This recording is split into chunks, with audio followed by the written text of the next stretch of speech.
Bom dia a todos, queridos e queridas, companheiros e companheiras de jornada, rumo à luz, rumo à ascensão espiritual e planetária. Tudo bem com vocês, meus queridos, minhas queridas? Então, hoje é quinta-feira, dia 31 de agosto de 2023, e nós vamos juntos novamente dar continuidade aqui à nossa jornada de cura da criança interior através dos ensinamentos de um curso em milagres. Como vocês podem ver, eu tô com uma virose, tá? Não é Covid, mas fui ao médico e já tô medicada e tal, por isso também o vídeo tá saindo um pouco mais tarde hoje, tá bom? Então a gente começa o nosso vídeo de hoje com a leitura do texto, né, que comanda a nossa lição do dia, que é o texto O que é o mundo? O que é o mundo? O mundo é falsa percepção, nasceu do erro e não deixou a sua fonte. Ele deixará de existir quando o pensamento que lhe deu origem deixar de ser apreciado. Quando o pensamento da separação for mudado para um pensamento de verdadeiro perdão, o mundo será visto sob outra luz. Uma luz que conduz à verdade, na qual o mundo todo tem que desaparecer, assim como todos os seus erros têm que sumir. Agora a sua fonte se foi e os seus efeitos também. O mundo foi feito como um ataque a Deus. Ele simboliza o medo. E o que é o medo senão ausência de amor?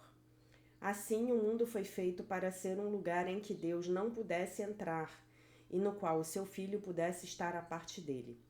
Aqui nasceu a percepção, pois o conhecimento não poderia causar tais pensamentos insanos. Mas os olhos enganam e os ouvidos ouvem, o que é falso. Agora os erros vêm a ser bastante possíveis, pois a certeza se foi. Em seu lugar nasceram os mecanismos da ilusão. E agora eles partem para achar o que lhes é dado buscar. A percepção dá lugar à projeção. É isso, tá? Em seu lugar nasceram os mecanismos da ilusão. Agora eles partem para achar o que lhes é dado buscar. São os nossos sentidos físicos, né? Nós vamos buscar do lado de fora aquilo que está consistente com o nosso conteúdo mental, tá bom? Seu objetivo é cumprir o propósito que o mundo foi feito para testemunhar e fazer com que seja real. Eles veem nas suas ilusões apenas uma base sólida, onde a verdade existe, mantida à parte das mentiras. No entanto, tudo o que transmitem é apenas ilusão, mantida à parte da verdade. Assim como a vista foi feita para conduzir para longe da verdade, ela pode ser redirecionada. Os sonhos vêm a ser o chamado de Deus e um novo propósito pode ser dado a toda a percepção por aquele que Deus designou como o Salvador do mundo. Segue a sua luz e vê o mundo tal como ele o contempla. Ouve apenas a sua voz em tudo o que fala contigo. E deixa-o dar-te a paz e a certeza que jogaste fora, mas que o céu preservou nele para ti. Que não descansemos em nosso contentamento enquanto o mundo não tiver se unido à nossa percepção, que já foi mudada. Que não estejamos satisfeitos enquanto o perdão não tiver se tornado completo, e não tentemos mudar a nossa função. Temos que salvar o mundo, pois nós que o fizemos temos que contemplá-lo através dos olhos de Cristo, para que o que foi feito para morrer possa ser restituído à vida, que dura para sempre. A lição do dia é a lição 243, maravilhosa. Hoje não julgarei nada do que acontecer. Serei honesto comigo hoje. Não pensarei que já sei o que tem que permanecer além do meu entendimento atual. Não pensarei que compreendo o todo a partir de fragmentos da minha percepção. Só quem pode julgar é o Divino Espírito Santo, porque somente o Divino Espírito Santo compreende o todo. Nós só compreendemos os fragmentos. Não pensarei que compreendo o todo a partir de fragmentos da minha percepção, que são tudo o que posso ver. Hoje reconheço que isso é assim, e desse modo sou liberado de julgamentos que não posso fazer. Assim liberto a mim mesmo e aquilo que eu contemplar, para estar em paz, tal como Deus nos criou. Pai, hoje deixarei a criação livre para ser o que é. Honro todas as suas partes nas quais estou incluído. Somos um porque cada parte contém a tua memória, e a verdade tem que brilhar em todos nós, como em um só. Então aqui ele claramente, Jesus está se referindo à mente, à natureza holográfica da mente de Deus, da qual nós somos partes, né? Então eu já falei com vocês a respeito disso e vou falar novamente. Imaginem que um grande espelho se estilhaça, né? Esse grande espelho ele se quebra em vários pequenos pedaços. Se eu pegar um caquinho desse espelho e olhar o meu rosto, eu vou ver o todo. Certo? Esse espelho não deixa de refletir a imagem do todo. Essa é a natureza holográfica da mente de Deus. Se você gravar um holograma num filme e seccionar um holograma de uma imagem, por exemplo, uma estrela, você gravar um holograma e você seccionar esse filme, um pedaço do holograma vai continuar mostrando a imagem de uma estrela, tá bom? A imagem inteira da estrela. É como se um espelho tivesse sido estilhaçado. Essa é a natureza holográfica da mente de Deus, da qual nós somos partes, tá bom? Pai, hoje deixarei a criação livre para ser o que é. Honro todas as suas partes nas quais estou incluído. Somos um porque cada parte contém a tua memória, e a verdade tem que brilhar em todos nós como em um só. Tá bom? Entenderam? Então hoje não julgarei nada do que acontecer. Uma boa medida para a gente saber em que momento do nosso amadurecimento espiritual nós estamos é vermos o quanto nós ainda estamos julgando as pessoas, coisas e situações, tá? Lembrando a vocês, meus queridos, que o julgamento pode ser positivo e pode ser negativo. Eu ainda estou julgando. Eu julgo o que é bom e julgo o que é ruim. Eu ainda estou julgando. Eu ainda não estou na minha neutralidade. A gente já vai entender como isso funciona, tá? Vou dar uma explicação para vocês e depois eu ensino a prática com a criança interior. Leitura do livro Um Ano de Milagres, A Year of Miracles, da Marianne Williamson, tá? Dia 243. Eu sou como Deus me criou para ser. Eu sou como Deus me criou para ser. Eu sou como Deus me criou para ser. Você é como Deus criou você para ser. Eu sou uma criança de Deus.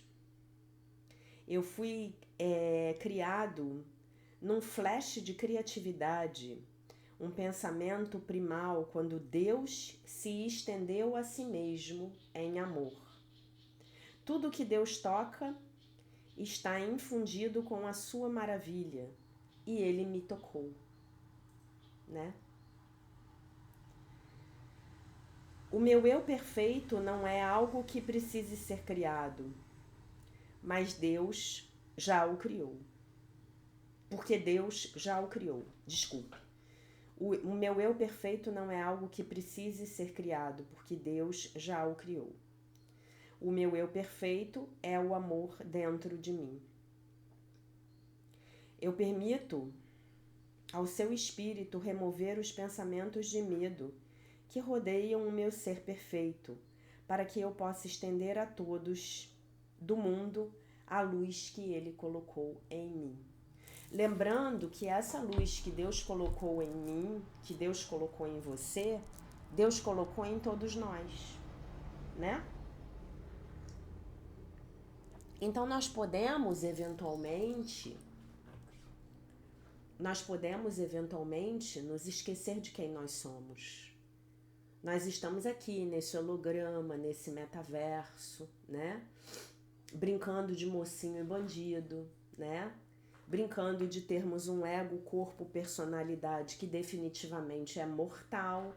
Ontem falamos sobre a morte, queria agradecer a todos vocês pelas mensagens carinhosas, tá?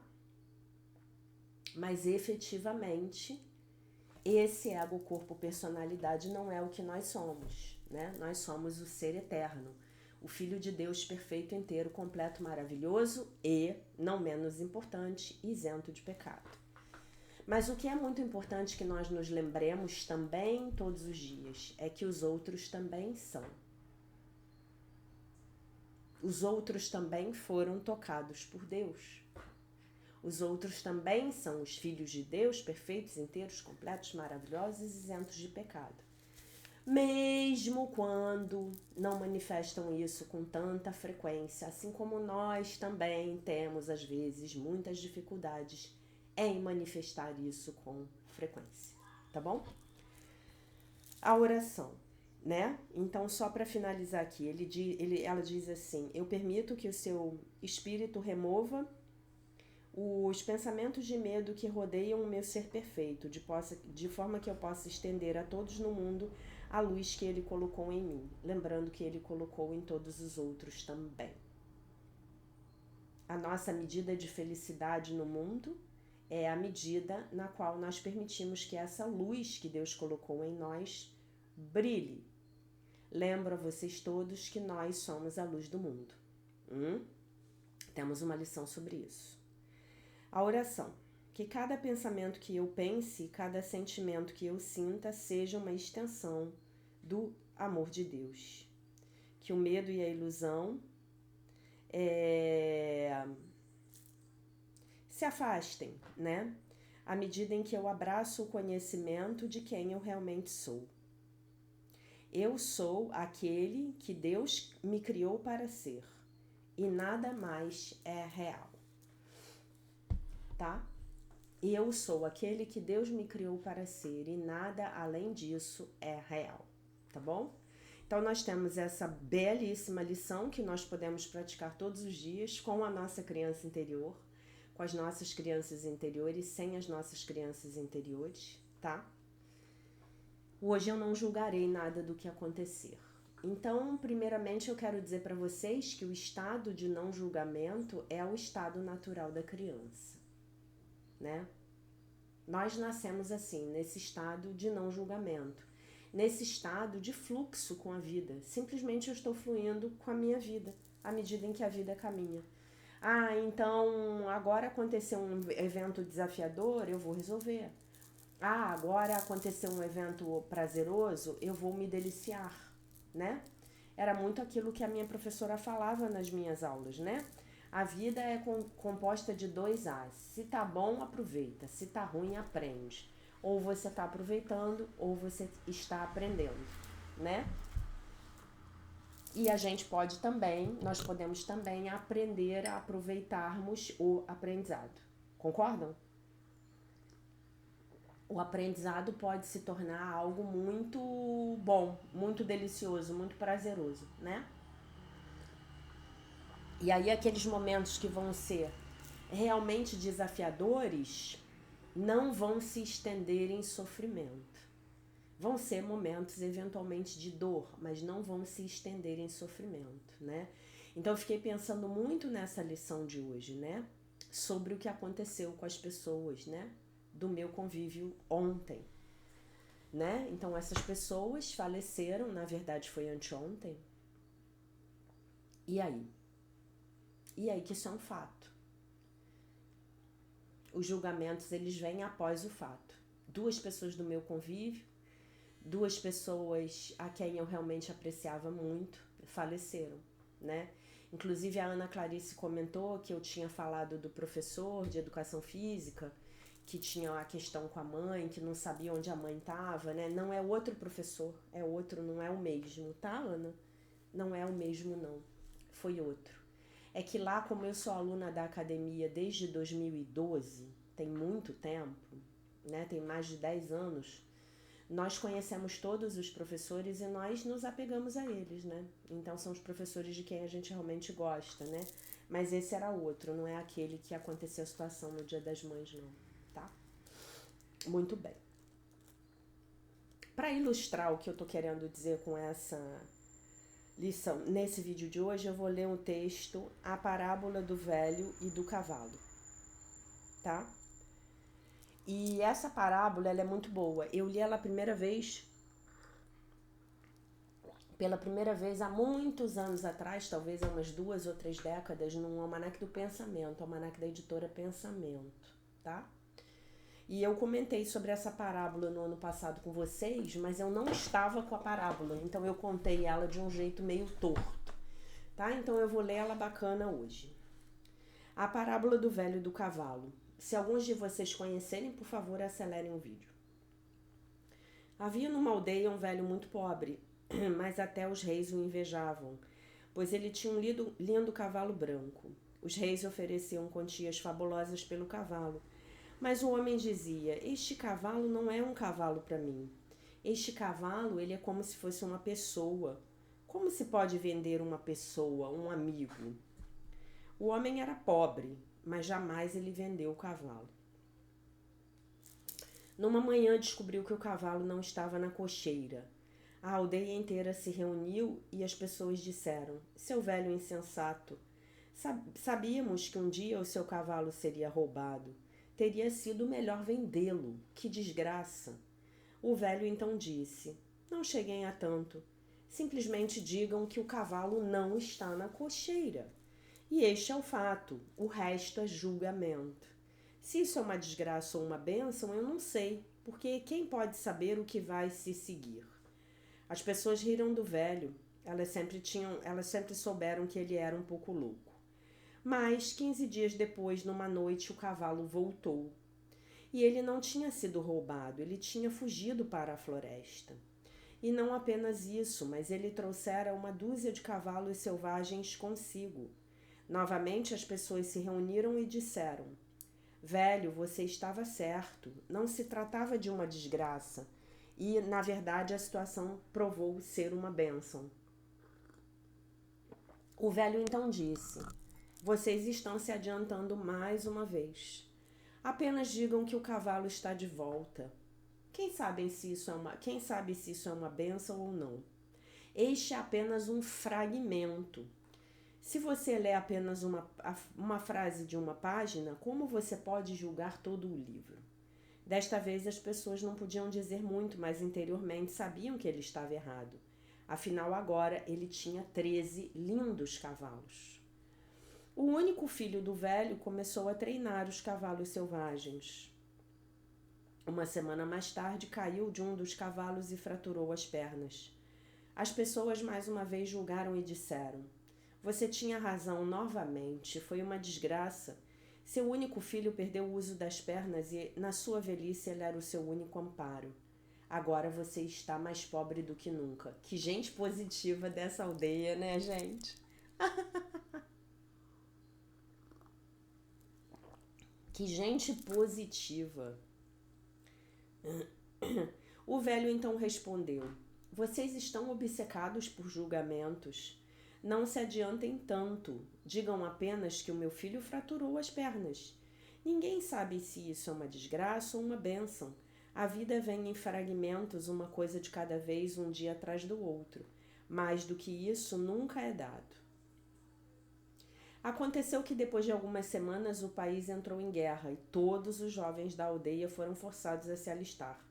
Somente o filho do velho foi deixado para trás, pois estava se recuperando das fraturas.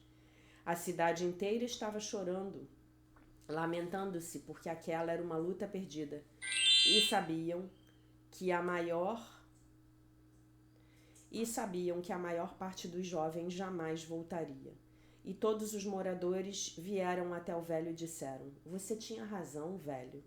O que aconteceu com o seu filho foi uma bênção. O seu filho pode estar aleijado, mas ainda está com você, e os nossos filhos se foram para sempre.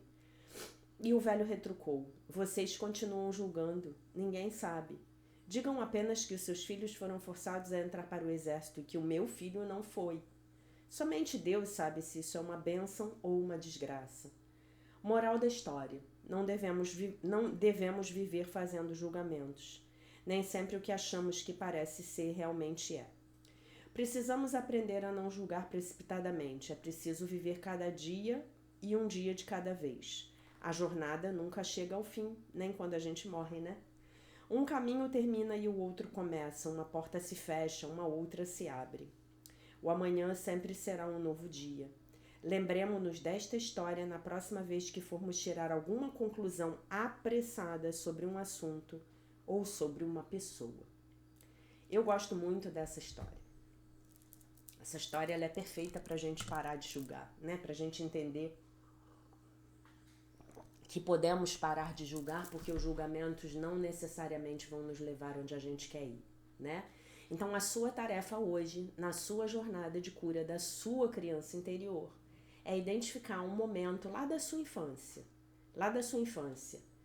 no qual você tenha feito um julgamento muito ruim, muito ruim. Eu acabei de me lembrar um momento aqui da minha adolescência. E que aquele julgamento ruim, o tempo passou e ele se provou estar errado. E aí você vai lá e vai conversar com a sua criança interior e vai lembrá-la de não julgar, tá? Porque o julgamento necessariamente ele é falho, tá bom? Então, meus amores, essa é a sua tarefa para o dia de hoje. Hoje você se lembra de não julgar nada do que acontecer, tá? Eu acho que eu não tinha nenhum comentário para ler aqui de ontem. Eu vou prosseguir lendo no nosso texto. Acho que a gente termina o capítulo hoje, tá bom? Exatamente. Vamos ler 2 sessões aqui. Estamos na página 110 do livro Curando a Vergonha que Impede de Viver, do John Bradshaw, tá? O autor do Volta ao Lar. Hoje é o último dia de agosto. Nós encerramos os nossos comentários sobre a ferida da traição. Amanhã a gente começa a falar da ferida da injustiça. Se tiver alguma coisa a respeito de traição que eu porventura não tiver abordado aqui com vocês, por favor comentem, porque eu vou ver se eu faço uma aula live pra gente falar dessa ferida, abordando a questão do complexo de Édipo, tá? Dos relacionamentos especiais de ódio, dos relacionamentos especiais de amor, tá bom? E aí a gente vai ver se faz uma aula pra explorar bem esse tema, mas aí eu vou ter que me preparar, tá bom? Vou ter que fazer uma seleção cuidadosa dos textos. O texto é o mito da nota 10 perfeita. Nossa cultura apresenta um sistema perfeccionista físico que envergonha cruelmente aqueles que não são fisicamente bem dotados. A mulher ou o homem perfeito são nota 10. O filme Mulher Nota 10 com Bo Derek, um filme famoso lá da década de 70, conferiu um grande ímpeto a essa mitologia, né? Era uma mulher linda, a Bo Derek era esposa do John Derek, né? Uma loura fenomenal, muito bonita. Ela fez um filme nos Estados Unidos chamado Mulher Nota 10. Ou pelo menos essa foi a tradução que deram para a língua portuguesa. A nota 10 possui atributos bem definidos que realçam o envergonhamento sexual que ocorre na nossa sociedade. A mulher nota 10 tem seios perfeitamente redondos, manequim 40, hoje em dia 38, né? Quadris e nádegas proporcionais. O homem nota 10 tem um corpo musculoso, bronzeado e proporcionalmente irrepreensível. O que ele fala aqui depois eu não vou ler. Eu não vou ler que eu não quero problemas com o YouTube, tá? Mas ele tá falando aqui da documentação do homem nota 10. Eu vou ler, vocês vão entender sem dizer o que é, tá? Os documentos do homem nota 10 têm no mínimo 20 centímetros. A falta desses dotes físicos causa um sofrimento e vergonha indescritíveis num número incrível de pessoas. Tem uma enorme quantidade de fichas de homens e mulheres que sofreram de uma intensa vergonha por causa do tamanho de seus órgãos genitais. Mulheres com seios pequenos ou achatados, com uma história de dor e isolamento no 2º grau, entulharam o meu consultório nos últimos 20 anos. Né? O que mais dá, né? A adolescência é a época em que as nossas feridas se consolidam, né? É isso. Homens preocupados com o tamanho de seus órgãos sexuais são lugar comum nos anais do aconselhamento. O sexo ou é reservado ou é vulgar. Quando vulgar, a troça a respeito do tamanho dos órgãos genitais é feita de madrugada nos programas de entrevista e nos números dos comediantes das associações. Max, lembram do Max? A gente começou a falar do Max tem umas 3 semanas, 4. Era obcecado pela ideia de que seu era pequeno demais. E ele também se considerava muito pouco atraente em virtude de um leve lábio leporino resultante de ter sido atingido na boca por uma bola de beisebol. Tá? Então esse era o Max lá com seus problemas com a própria aparência física. Mas vocês se lembram que o Max também ele pegava geral, né? Ele trocava uma mulher pela outra. Vocês lembram disso, né? Também ele teve acne na adolescência. Eu não tive na adolescência, mas eu tive entre os 25 e os 35 anos. 34, 33 anos. Sofri muito, né? Tenho marcas na minha pele até hoje. Todas essas características físicas aumentavam muito a sua dor e a sua vergonha. E ele se sentia intensamente mal, apesar dos dados médicos que ele não desconhecia, informarem que o órgão genital masculino tinha as medidas tais, né? Não vou entrar nesse mérito aqui. Não quero apoquentar os meus estudantes do sexo masculino, tá? E independentemente também do fato de que as mulheres o achavam extremamente atraente, exatamente o que eu falei. O Max pegava geral, ele trocava uma mulher por outra, ele era um pegador, né? Como a gente diria aqui no Brasil, ele pegava geral, né? A comparação com o padrão mítico da pessoa nota 10 perfeita é uma das principais fontes de vergonha sexual na nossa sociedade, né? O mito do bom rapaz e da boa moça. O mito do bom rapaz e da boa moça são uma espécie de mito de conformismo social. Eles criam um verdadeiro paradoxo quando unidos ao papel do indivíduo enérgico, do mito do sucesso. Como posso ser um indivíduo enérgico, independente e me conformar ao mesmo tempo? Conformar-se significa não criar problemas. Dançar conforme a música. Ser um bom rapaz ou uma boa moça. Isso significa que temos que fingir muito. Então a sociedade, ela o tempo inteiro, ela nos dá mensagens contraditórias. Você tem que ser a boa moça, mas você também tem que ser a Mulher Maravilha, né? Você tem que ser o bom moço, mas você também tem que ser o super-homem, né? Por isso que o super-homem tem aquela personalidade cindida, né? Ele é o super-homem, um homem enérgico enquanto super-homem, e meio bananão enquanto Clark Kent, né? Houve ali claramente uma cisão de personalidade, né? E a Mulher Maravilha, coitada, ela também fica sem lugar, porque para ela se posicionar, ela não vai poder ser uma boa moça, né? Aí ele cita um trecho do livro dele, Bradshaw, sobre a família. Aprendemos a ser agradáveis e educados. Aprendemos que esse comportamento, na maioria das vezes mentiroso, falso, manipulador, controlador, é preferível a dizer a verdade. As igrejas, as escolas e a política exuberam em ensinar a desonestidade, dizer coisas que não queremos dizer e fingir sentir de uma maneira que não sentimos. Sorrimos quando estamos tristes, rimos nervosamente ao lidar com a dor. Rimos de piadas que não achamos engraçadas para sermos educados. Dizemos para as pessoas coisas que certamente não são sinceras. Representar papéis e atuar são formas de mentir. Se uma pessoa agir como realmente, de acordo com a forma como realmente está se sentindo e isso causar problemas, ela será repudiada. Incentivamos o fingimento e a mentira como um modo cultural de vida. Viver dessa maneira causa uma divisão interna e isso nos ensina a nos escondermos e a ocultar a nossa vergonha tóxica. Isso nos torna cada vez mais isolados e solitários. Tá bom? E aí terminamos o capítulo, eu falei que a gente estava no capítulo 3, não, a gente está no capítulo 2, tá? Então aqui terminamos o capítulo 2. Nós lemos ele inteiro. Tá bom? O que eu quero contar pra vocês? Eu quero contar pra vocês de uma situação emblemática que eu vivia quando eu tinha 14 anos de idade. Fui almoçar na casa de uma amiga da minha mãe, que era mãe de uma colega de colégio minha e da minha irmã. E aí fomos lá. E eu, né, gente, eu já contei pra vocês, né, que eu tenho ascendente Sagitário, né? Eu na época nem sabia, eu achava que era Capricórnio. Só fui descobrir que era Sagitário já mais velha, quando uma amiga minha astróloga fez o meu mapa astral.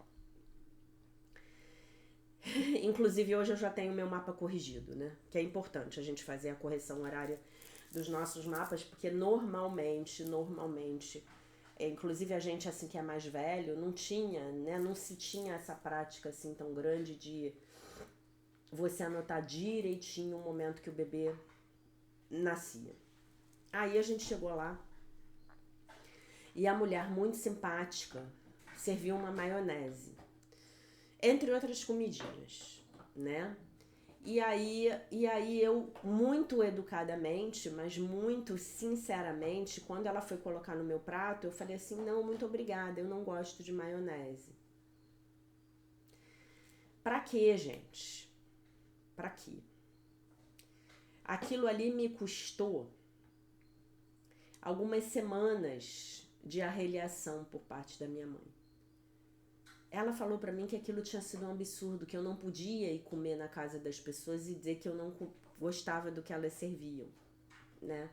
Então, assim, por parte desses atos tão aparentemente inofensivos, nós aprendemos a ser falsos, né?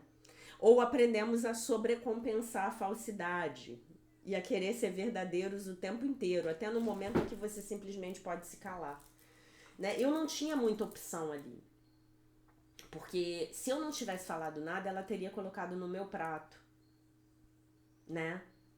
E aí eu ia ter que comer, e eu não queria comer. Nada contra a comida da moça, tava tudo ótimo, mas aquela tinha, sei lá, 5 pratos, eu não ia comer a maionese, né? Mas, gente, como aquilo me custou. E eu me lembro como era difícil pra mim entender a lógica da minha mãe. Como era difícil pra mim entender como ela queria que eu fosse desonesta.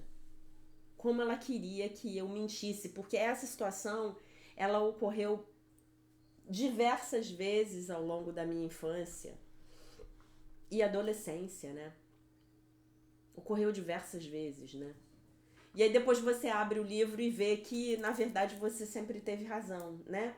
Quer dizer, qual é o problema de a pessoa... Ah, então tá, você não gosta de maionese, então toma aqui o alface. Acabou. A grande pergunta é, eu que fiz a maionese vou ficar ofendida? Porque o outro não come maionese? Vocês entendem isso? Essa é a grande pergunta, essa é a grande questão. É como é que eu fico quando eu ouço a opinião sincera do outro a respeito de uma determinada coisa, né? É isso, né? Talvez hoje, de posse dessa lição, hoje não julgarei nada do que acontecer. Talvez eu tivesse comido a maionese, né? Hoje não julgarei que uma maionese está chegando para mim, né? Hoje comerei a maionese. Não sei. Vou ter que analisar isso à luz de um curso em milagres, né? Mas assim, esses dois textos, eles falam pra gente que a gente está chegando no ápice, né, das feridas. E quando a gente chega efetivamente na adolescência, pode ser a pessoa mais bonita do mundo, mas ela tem os seus complexos, né? Aí ele fala da menina que não tinha peito, a outra que não sei o quê, o menino que achava que o documento lá não era grande o suficiente. Todos nós temos esses problemas, né? Eu passei por 2 situações muito surpreendentes na minha vida.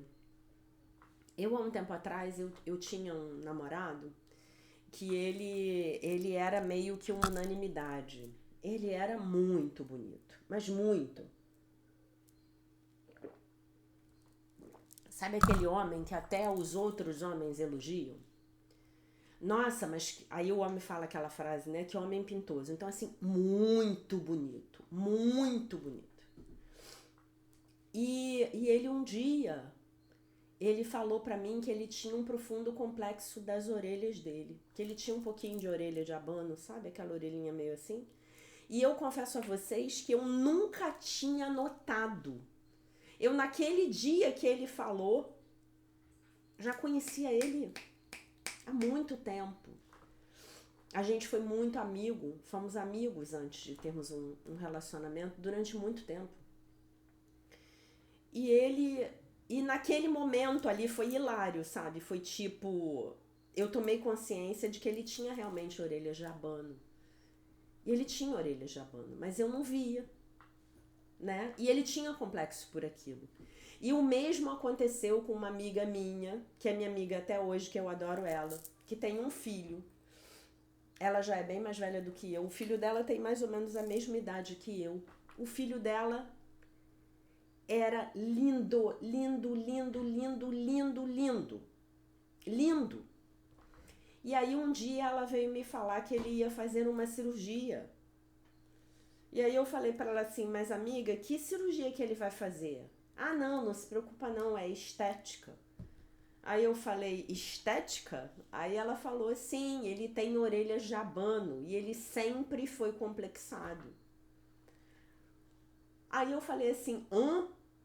Eu nunca tinha notado. Aí eu fui me lembrar do rosto do homem e falei, realmente, ele tinha orelhas de abano. Eu nunca tinha visto. Então, gente, às vezes nós estamos num... Isso acontece muito na adolescência, né? Na adolescência a gente fica muito autoconsciente. Para o bem e para o mal, como eu costumo dizer, né? Então a gente chega na adolescência e a gente vê tudo de pior que há na gente, né? Nós somos horríveis, nós somos o ó, né? E nós acabamos projetando isso nos outros, né? Se a gente não tem autoestima e não fez o nosso trabalho de cura, a gente acaba achando todo mundo muito o ó, né? Então, na verdade, é tudo uma questão de pararmos para encontrarmos a nossa beleza única, né? Que tá aí, né? Quem é que nasceu uma Gisele Bündchen, né? Quem é que nasceu um Alain Delon, né? Somos todos normais, né? E eu me lembro que há um tempo atrás, eu não sei se isso é verdade, mas aquelas revistas de fofoca, né, falavam que a Gisele Bündchen, ela ia de burca para Paris fazer cirurgias plásticas, né? Porque ela não podia, as pessoas não podiam saber que ela estava fazendo intervenções, né? Então, tipo, fazer lifting no rosto, colocar silicone no peito, diz que ela ia de burca. E ela tinha que driblar todos os repórteres para chegar lá na clínica em Paris, onde o cirurgião fazia as cirurgias nela. Eu não sei se isso é verdade, mas vocês imaginem que vida, né? E aí, nessa nossa vergonha, nessa nossa falta de autoestima, nessa nossa autocrítica, a indústria de cosméticos, ela, né, se faz, né? A gente tem que fazer cirurgia plástica, a gente tem que... Não podemos envelhecer, temos que fazer botox, temos que... né? A vida não pode seguir o seu fluxo, porque tudo que nós olhamos é o corpo, né? E aí, nesse sentido, casa muito bem aqui a reflexão da Marianne Williamson para o dia 243, né? Eu sou quem Deus me criou para ser, né? Então é isso. Eu peço a vocês que comentem comigo nos comentários se ficou faltando alguma coisa da ferida da traição, se vocês querem que eu amplie mais essa discussão, se vocês estão sentindo mais essa necessidade. Eu dei mais atenção no início do mês passado, né? Se for necessário, a gente gasta mais uns dias com isso, eu procuro mais bibliografia e tal. Senão, a gente passa para a ferida da injustiça. Tá bom, meus queridos? Eu vou encerrar o nosso vídeo agora. Eu preciso me descongestionar. Tô aí com essa virose. Vamos ver quanto tempo vai levar para o bichinho cumprir o ciclo de vida dele. Tá bom, meus amores?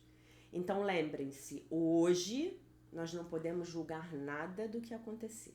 Absolutamente nada. Tá bom? Então, eu deixo vocês com a paz de nosso Senhor Jesus Cristo, com um beijo imenso. E se Deus quiser, nós nos vemos novamente amanhã.